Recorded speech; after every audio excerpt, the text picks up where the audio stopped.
Hi guys, Vechs here, and welcome to a discussion video. Well, not so much a video as a uh, podcast, I suppose. Still image of my channel logo with me blabbing away about some topic. Now I don't have too many notes of any kind prepared, so I'm just gonna ramble like I always do. And I will provide further reading on this topic if you want to really dig into it and learn more. I'm going to gloss over it and try to nail down some of the important bits. And I'm going to do so without making value judgments, without saying something is good or bad. I'm going to try to be cold and clinical. Okay? Okay. In my Skyrim video, I went off on a very unorganized tangent about global demographic trends and their effects on family structure and the role of women. All this is interlinked, and as myself and most of my audience are either in their 20s or teens or maybe early 30s, this topic, this event, is going to play a massive role in our lives. It's going to transform the global economic system that we have grown up so far knowing. What am I talking about? I'm going to read an excerpt here from The Next 100 Years by George Friedman. For further reading, I do strongly recommend this book. It's called The Next 100 Years. The author doesn't know I exist, so he's not making. This is not like some sort of paid recommendation or whatever. Uh,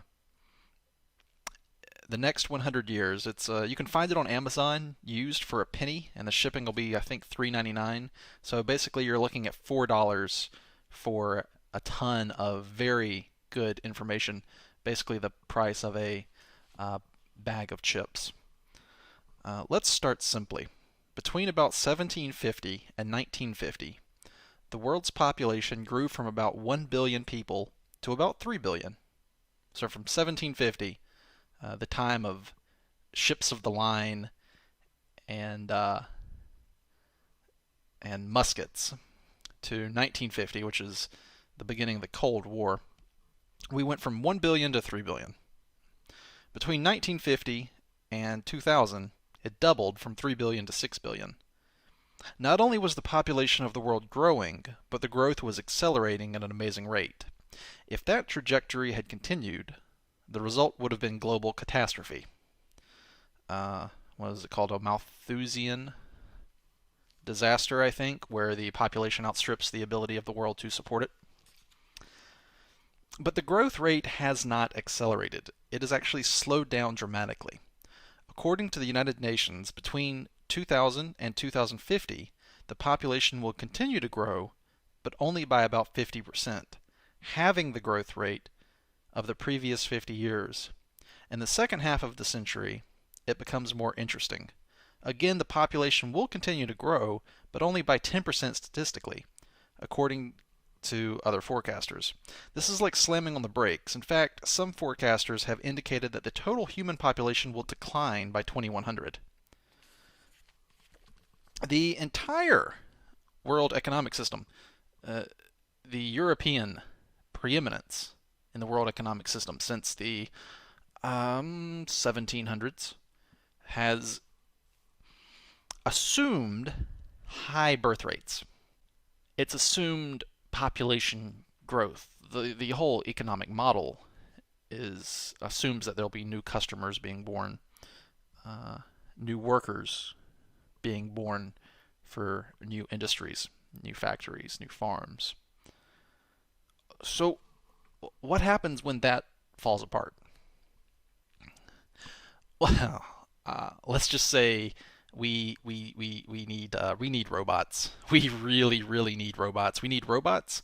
And actually, if you're gonna put some money in stocks for the next 50 years, I think robotics, robotic manufacturing, labor multipliers in all forms, and healthcare for aging populations, um, retirement homes, nursing industry, medical industries, uh, elderly care industries, and robotics industries, I think are going to do pretty well. And I intend personally to invest some money in those. Okay, so what's causing this? Why? Uh, what's causing this demographic trend? Let's talk about women. Ladies, hi. Glad you're tuning in. We're going to talk about you now. Let's talk about. I'm going to gloss over this. If you want more, I'll provide some links down in the video description. But I'm just going to try to get the basics nailed down here. Let's say, let's talk about family structure. Let's say you're a guy and you're marrying a woman in the year 1600, and you're living in, I don't know, Germany. Wait, 1600 Germany. What would that be? Holy Roman Empire, I think. I don't know. I think so. Holy Roman Empire, still kicking, maybe somewhere around there. But you're living in what is now Germany in the year 1600. What would your reaction be to a wife? Why would you get married? Well, okay, so the church tells you to get married. Traditional marriage, one man, one woman. But why? Why do you need to do that? What economic need would validate uh, cultural, religious practices that have been going on for thousands of years? Well, it's because your children are an investment. You need children in a time when, like, there's no social security, there's no pensions, there aren't any retirement homes. Your children, if you make it to old age, are what will take care of you. Children are an economic blessing in 1600. At about the age of 6 or 7, and again, I'm not making any moral judgments here. I'm just laying it out how it was and how it is and how it might be. Uh, at about the age of 6, maybe 7, a child can start planting crops, uh, picking weeds, working in the field, because most people in around 1600 were basically dirt farmers. They were low class farmers. And if they weren't that, then they worked in some other basic industry, and a child could help out around a blacksmith's forge or a glass blowing shop or whatever other little industry you have, or maybe a leather tannery. Now, was this true in 1500? Was it true in the year 1000? Was it true in the year 200? Was it true in 600 BCE? Yes, yes, yes. That pattern of social structure, that pattern of behavior, uh, a man marries a woman, they have as many children as possible because it's an economic boon, and um, infant mortality rates pretty elevated throughout history. You had to try for lots of kids. So this is true throughout most of human history. You have to have lots of kids for economic reasons. You have this overriding economic imperative to do this, and that's going to shape your religion. It's going to shape your culture. It's no accident that the lion's share of world religions focus on these types of family structures. Some religions, such as Islam, take it out to more extremes than others. In fact, this is at the core of groups like, for example, Al Qaeda. The role of women in society is one of the core things that they're fighting about. But they're ignorant of why the world is turning against them, why their social structures are breaking down. They don't. Uh, they think it's caused by immorality. It's not. It's not a culture war. It's a economic shift. It's inevitable. It's unstoppable. Because of that, they're gonna lose. So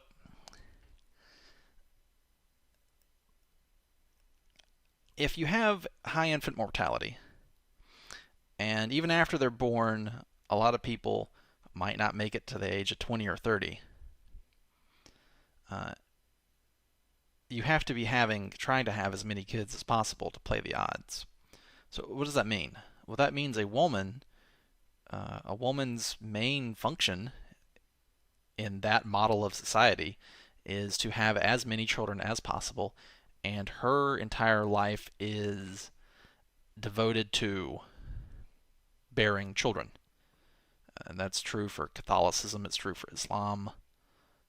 If you look at cultures and religions and models of society throughout history, you'll find this pattern repeating. Now, what happens when you introduce antibiotics, vaccines, modern medicine? Europe was a stagnant backwater for pretty long time. And then they had this little population explosion uh, as infant mortality went down and people started living longer. But they kept their family structures, having lots of children. So you get a Europe that has booming population, plenty of spare people to send off to fight wars, plenty of spare people to send out to colonize every other country on the planet. Uh, but eventually, as industrialization takes effect, 10 children in 1750 Germany would have been a blessing. 10 children in 1808 New York would have been a blessing. 10 children in 1870 in South Carolina would have been great. 10 children in 1914 would have been pretty nice. Can you guess what's going to happen? What about 10 children in 1950s France? Well, okay, not bad. Not bad. What about 10 children in 1970s Vermont? Just picking out random locations. Um, okay. Wow, that's a big family. Lots of lots of kids. Probably gonna need college, maybe. You know, children are can't really be sent to work in fields and factories anymore. Uh, they kind of children are now kind of money sinks until, you know, what, maybe 16? What about 10 children in 2015 in any industrialized modern nation? 10 children now is economic suicide. Forget age 16, forget age 18. Children are money sinks that do not generate any wealth to your family until how old? 24? 20, 23, 24, 25, 26? And then after they get done with university, now they have student loans to pay off. So they're not going to actually produce wealth until they get those loans paid off. And when will that be? So having a child has gone from a significant economic boon and source of wealth for a family, for a clan, uh, to one of the most conspicuous ways you can consume wealth is to have a child and all the expenses that goes with it. Uh, I'd say probably having two children in modern day uh, United States of America, you better have about $500,000 sitting in your bank. I'm serious. So let's talk about the women now. If a woman's main purpose is no longer to have as many children as possible, what is a woman to do?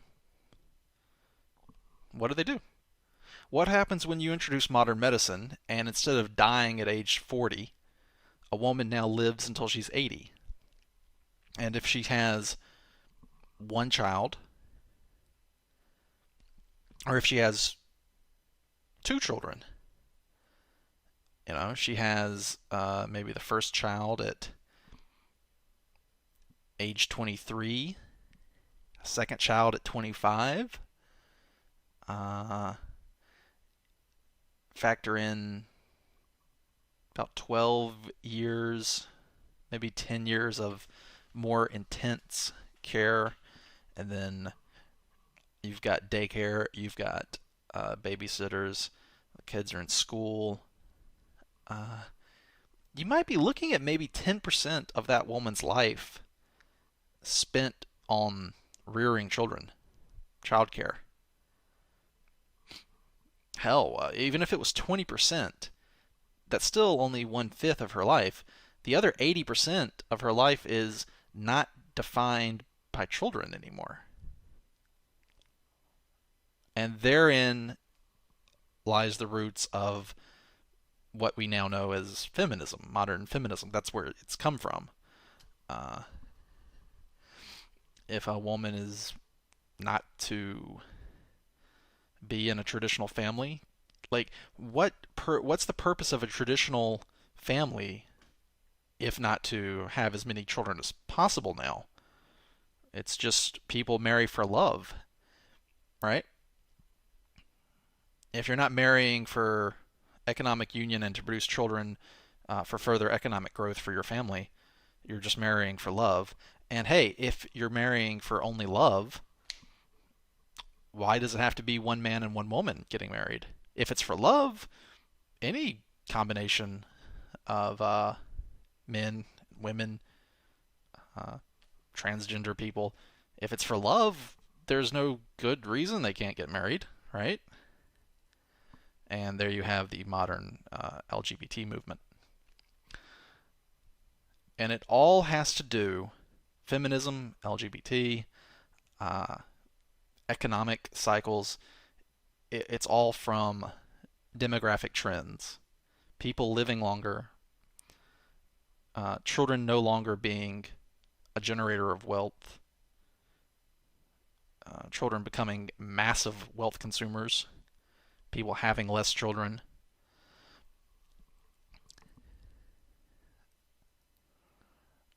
And what does that do to institutions built on traditional family values?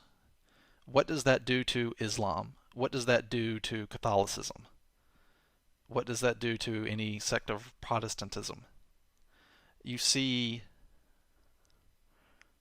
every preacher you've seen talking about uh, the good old days, the moral decay, moral decay in America. Why? Why is he talking about that? Is it moral decay? No. People still have morals. They know right from wrong. People obey the law. The society's less violent now than it was. I mean, violent crimes at an all-time low in American history. It's at its lowest since what, 1970s? uh, hey, hey, maybe violent crime rates tied to less kids running around, huh? less young people out getting into trouble, lower violent crime. I don't know. Um, so what's the moral decay argument? Uh, it's reactionary, and I'm not trying to pick on any one religion or one culture. I'm not. Uh, I'm not making value statements. I'm not saying this is a good thing or a bad thing. I'm just laying the facts out there. Um, but the reactionary attitude, uh, it's from a lack of understanding of demographic trends. It's not like there's moral decay, it's just people don't want to have kids. And if people don't want to have kids, then they're redefining what families mean. And if they're redefining what families mean, they're not using your definition anymore. And a lot of institutions, religions, and cultures, uh, they don't like it that people are not using their definition anymore. It scares them. And as far as those institutions are concerned, it should scare them. And uh,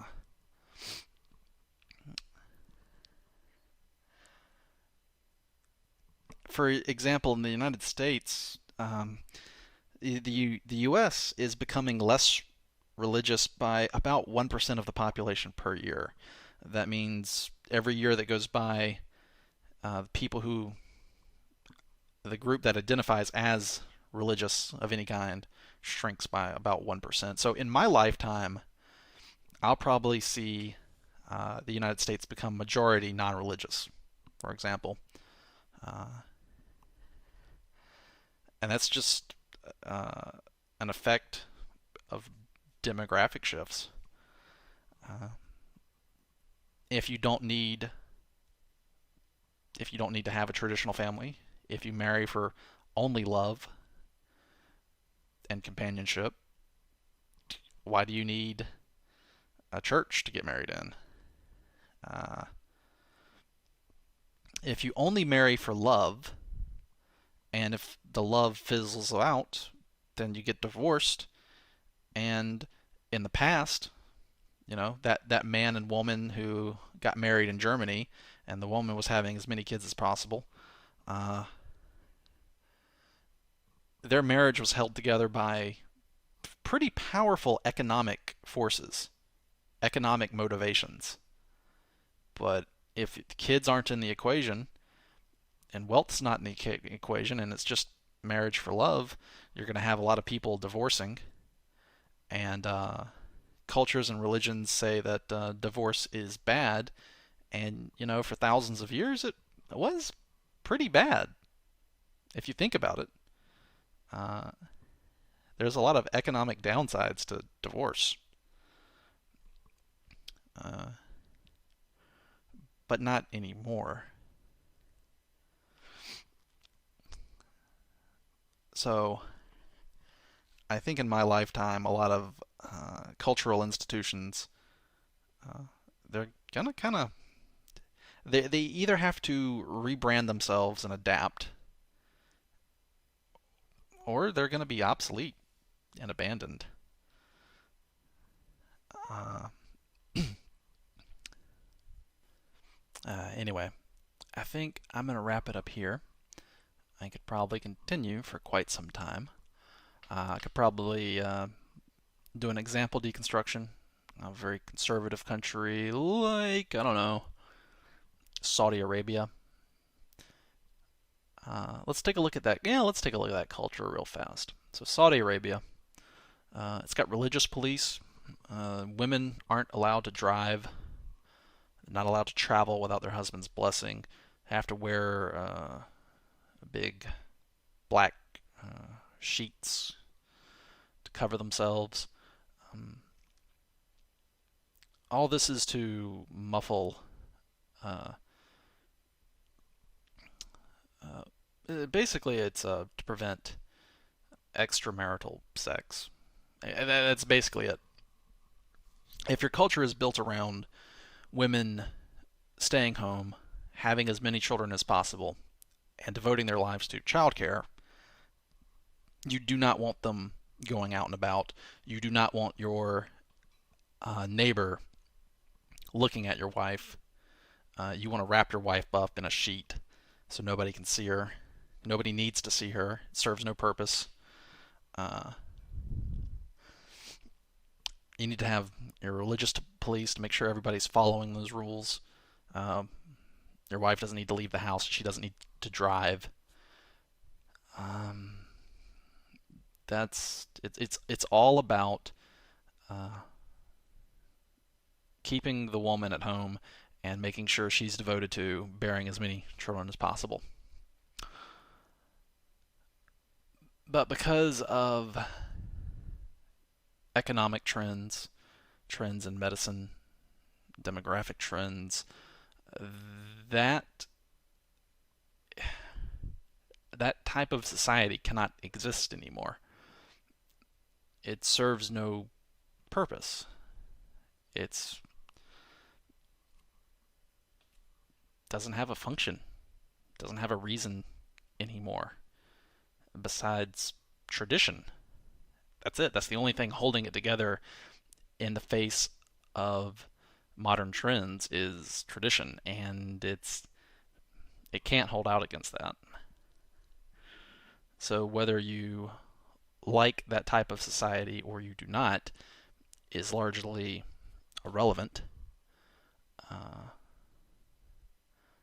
because you in this in the world as it is now, you can't really have a society like that unless you make having children economically beneficial. Unless you artificially create the conditions of, say, pre 1700, unless you impose poor health care, low life expectancy, high infant mortality, uh, if you can create that artificially, then you can have that kind of society. Anyway, I'm approaching 30 minutes. I'm going to wrap this up. Uh, I think I've said everything I need to say. Check the video description for further reading, and I hope you enjoyed this discussion episode about a random topic. If you want to hear about many topics, post them below in the comments. If you want me to hear, if you want to hear me ramble about something, let me know. And if I'm interested in it, if I have something to say about it, I will. Until next time, as always, take it easy.